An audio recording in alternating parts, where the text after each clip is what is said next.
But let me give you the dark side of writing groups, okay? Dark side of writing groups. One really dark side of writing groups is particularly newer writers don't know how to workshop. And one of the things they'll try to do is they'll try to make your story into the story they would write instead of a better version of the story you want to write. And that is the single worst thing that can happen in feedback is someone who is not appreciating the story you want to make and they want to turn it into something else.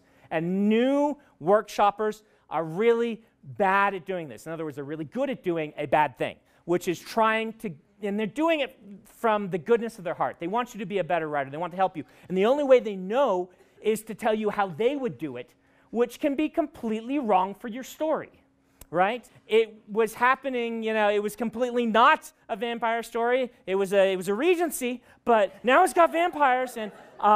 And then someone else is like, well, I don't really like stories with female protagonists. And like, well, I'll change the gender so that everyone, like, you can just go completely spiral out of control with people giving you feedback and you taking it too sincerely. Also, you know, of people who are likely to give you good feedback, a writing group that has been working with you for a while are the types of people who will learn, hopefully, your writing style, learn to like what you're doing, and they will be much better at giving you advice on making the story the way you want to make it after they get to know you and things like this. So you can cultivate a group who eventually will give you good feedback, even if their feedback at the start is not that great.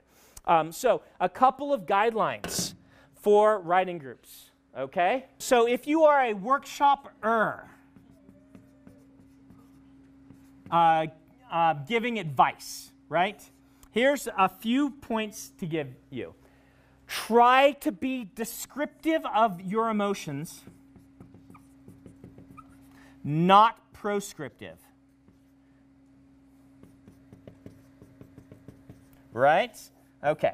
Try to be descriptive. What this means is, particularly when you're newer at this, saying, I was bored, completely valid. There's never a time when I was bored is not a valid response to something you were bored by.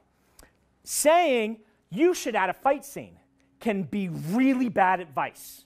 Sometimes it can be good advice. If you really know the person and know the thing and you know the subgenre and what the writer's trying to do, you can be like, I feel like a fight right here would really, you know, snap things together. But it can be bad advice.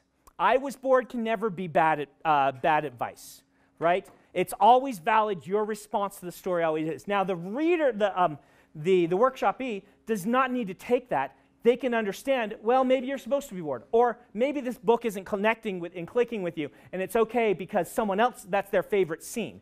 There are lots of reasons to not take that advice, but that response is always valid.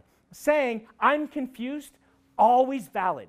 Doesn't matter, like if you miss something, it's okay to miss things. The writer needs to know if you've missed stuff. They may not have made it clear. Maybe you just missed it. Maybe your kids were crying, or maybe your roommates were doing a raid, or whatever it is that people do. And you know, there's like a Pokemon that everyone needs to catch, and you're trying to read while they're all catching their Pokemon, and like you missed it, and nothing needs to change. But it's not invalid that you were confused. Let them know you're confused. Be descriptive rather than proscriptive. This comes from, you know, it's this great thing Hollywood does, I heard about, and I've loved it ever since. They do this test audience thing for a bunch of sitcoms, and they will get an audience together, show them the sitcoms, and then afterward ask them questions, and the questions are all about the advertisements, because it's not really a test audience for the sitcoms. They use the same, like, 3 test sitcoms that never expected to be aired. They want to get your reaction to the ads, and they don't want to tell you that up front because they want to get your natural reaction. That's what the writer needs from you. They need your natural reaction, as if you didn't know you were going to be giving feedback on this, just reading it and giving them the feedback so that they can be like, oh, that's what I wanted, or, oh, I was totally surprised by that, all right? So if you're the workshopee, right? If you're the workshopee, write it down. And don't change anything yet. That's what that says if you can't read it. If you're the workshopee, write it down, but don't change anything yet. Give it some time. Give it some space. Listen to the feedback and try to understand. Right? Try to get where they're coming from and understand if that's a reaction you want.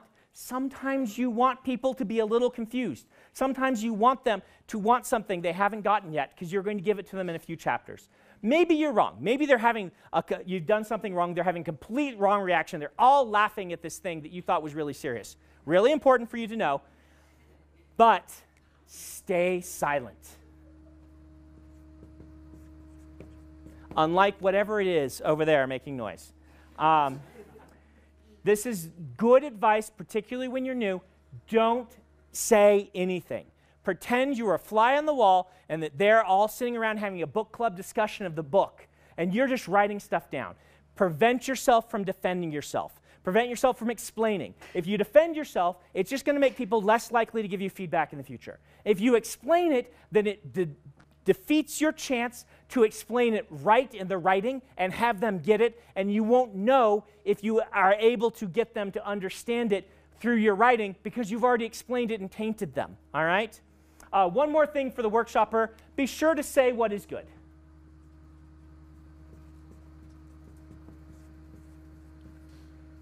All right? Way we do my workshop is we start and we make everyone say what is working up front so the writer doesn't accidentally change the things that are working.